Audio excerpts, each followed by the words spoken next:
Že slabi 2 leti stanovalci v tej hiši nimajo miru. V enem izmed stanovanj se vsake toliko časa naselijo špansko govoreča dekleta, pri katerih se moški menjavajo vsako uro. Sem doživela to kot res eno, bom rekla, tako agonijo.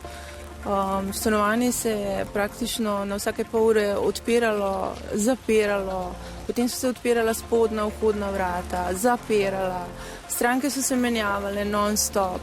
Pisala sem pismo lastniku, želela sem se srečati z njim in mu povedati, kaj se dogaja, in seveda odziva ni bilo.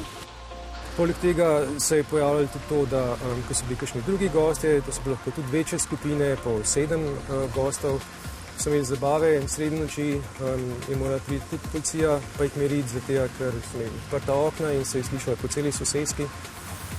Ko smo na to opozorili lastnike stanovanja, so enostavno ignorirali. Prav tako lastnika stanovanja Andraž Černič in njegova žena Doris Černe za oddajanje nista pridobila obveznih soglasij sosedov. Poleg tega je potrebno tudi vsakega gosta, ki prihaja do nas oziroma do sobodajalca, ga je potrebno tudi prijaviti.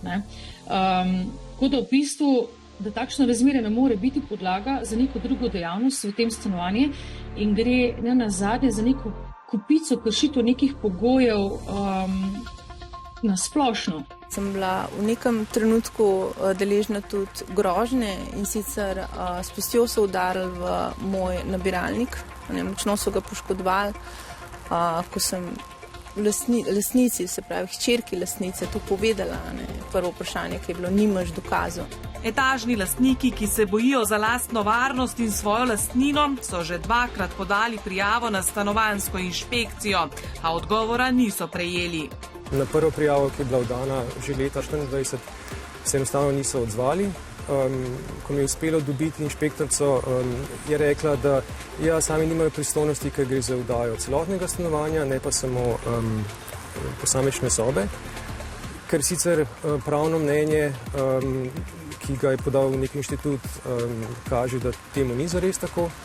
Upali smo, da se bo z novo zakonodajo razrešilo, zato smo ponovno oddali prijavo januarja, ker še vedno vdajo tujim gostom. V kratkoročni najem pa se zaenkrat ni zgodilo seveda še nič.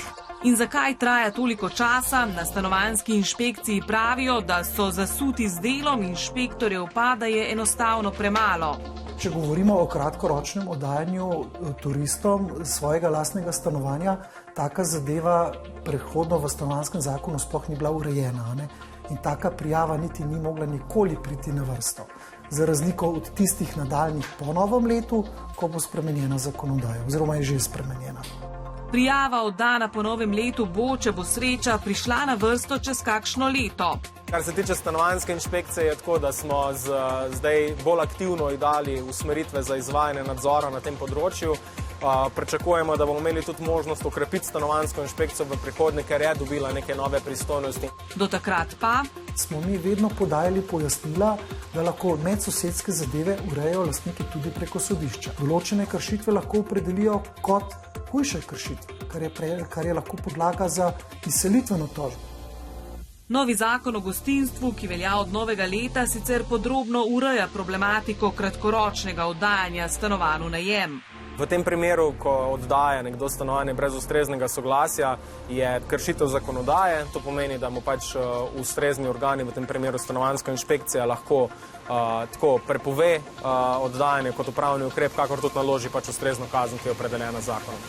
Finančni interes lastnikov, da ignorirajo zakone, zato ker če večkrat preračunate, stanovanje oddajo v izven sezone za 170 evrov na dan, znotraj sezone za 370 evrov na dan. Kazen, če ni soglasje, pa od 5.000 do 50.000 evrov, kar pomeni, da v pol leta lahko najhujšo kazen enostavno doknadijo. Družina Černič Černe poleg omenjenega stanovanja oddaja še druga stanovanja v Ljubljani, morda tudi brez soglasij. Seveda smo jim poslali vprašanja in prošnjo za izjavo, a nam niso odgovorili, tako kot ne odgovarjajo svojim sosedom. Ti bodo zato pravico najverjetneje iskali na sodišču. Sodna praksa na tem področju se sicer že začenja. Novembra lani je bila uspešna tožba sosedov večstanovanjske hiše na Bledu, kjer je sodišče prepovedalo oddajanje 2 stanovanj.